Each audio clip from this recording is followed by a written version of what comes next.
Hello, friends. Welcome back. I'm Mike Baker, and this is Still Here, Still Trying, episode 6. Wherever this finds you, in your car, out on a walk, sitting quietly before the day starts, or after it ends, I am so grateful that you're here because these moments actually matter. They're a pause, they're a breath, they're a conversation that doesn't demand anything from you, and we don't get enough of that. So today I want to talk about what it means to survive and to stay hopeful when the world feels like it's spinning faster than we can keep up. Now, I know I felt that. I know you felt that. And so I thought this was just a perfect thing to talk about today. So there's this undercurrent running through everything right now. It seems like it's a mix of exhaustion and tension. People are carrying more than they say out loud, and even when life looks normal from the outside, bills are paid, kids are fed, work is steady, but something just feels off. And we've been through a lot collectively, not just pandemics and politics, but the day-to-day grind of living through uncertainty, decision fatigue, and emotional wear and tear that doesn't go away after a good night's sleep.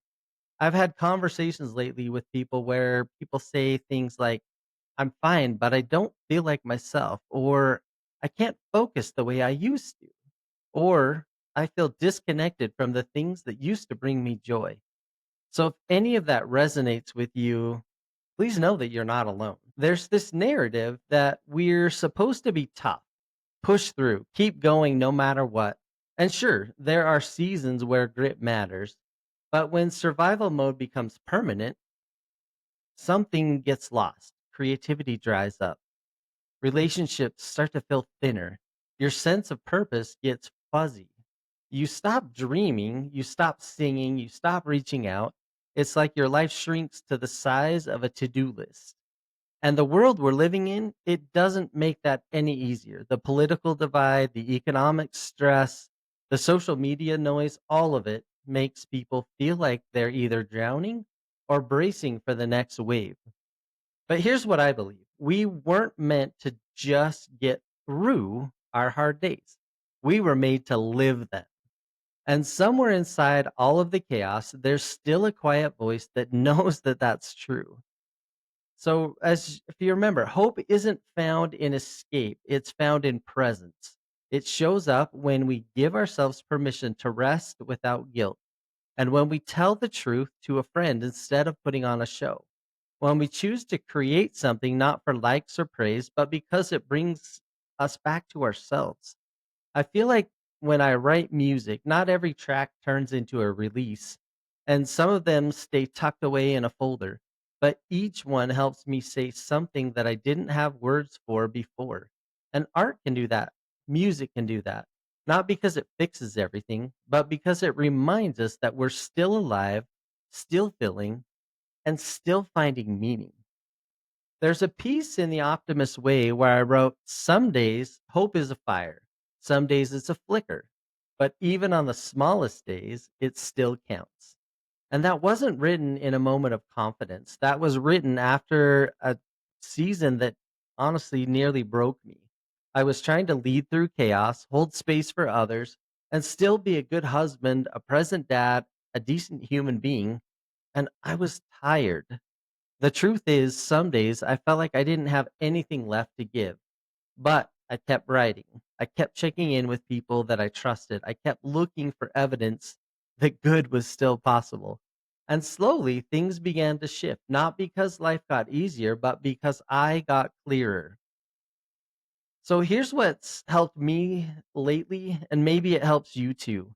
But unplugging from the outrage. That means less scrolling, less reacting, more silence. Getting outside, not for steps or stats, but just to remember what the sky looks like.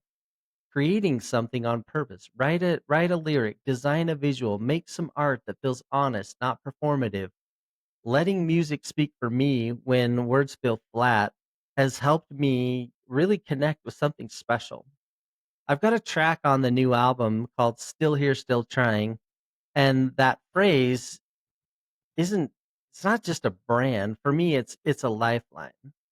There's a line in another song on the album, but it says, "The quiet fight, the silent win, getting back up again and again. No spotlight shining, no one to cheer, just me holding on year after year. That's the quiet fight. So, as we've talked before, hope isn't a speech. It's not a campaign. It's a rhythm. It lives in how we treat people. It lives in what we consume and what we give back. It lives in how we respond when someone's hurting or when we are. And sometimes it looks like putting your hand on someone's shoulder, and sometimes it looks like turning off the news. Sometimes it looks like calling your mom. Sometimes it's just a decision not to be cruel, even when it would be easy. Hope works quietly, it doesn't rush, it moves beneath the surface, and it changes us in ways that we can't always see at first. So if today feels like too much, if you're overwhelmed, if you're over it, or if you're just numb, here's what I want to say. You are not behind. You are not broken, and you're not alone. You don't have to show up perfectly. You just have to show up. And that might mean asking for help. It might mean saying no. It might mean taking something off your plate so that you can breathe. Hope isn't found in pushing harder, it's found in allowing yourself to soften again and again, even just a little.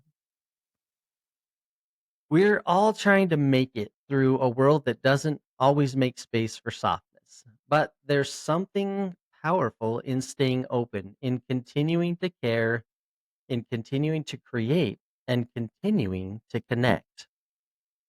So please keep showing up, keep giving yourself space to feel, and keep doing the quiet work of building a life that honors your values, your energy, and your humanity. You don't have to be loud to matter.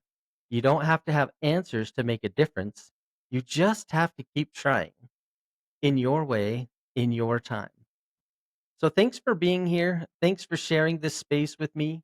Remember that you can find The Optimist Way on Amazon, and the songs are wherever you stream music. The art is always evolving at mikebakerhq.com. And if this episode gave you something to hold on to, please share it. That's how we spread hope, not all at once, but one person at a time. And remember, I'm still here and I'm still trying.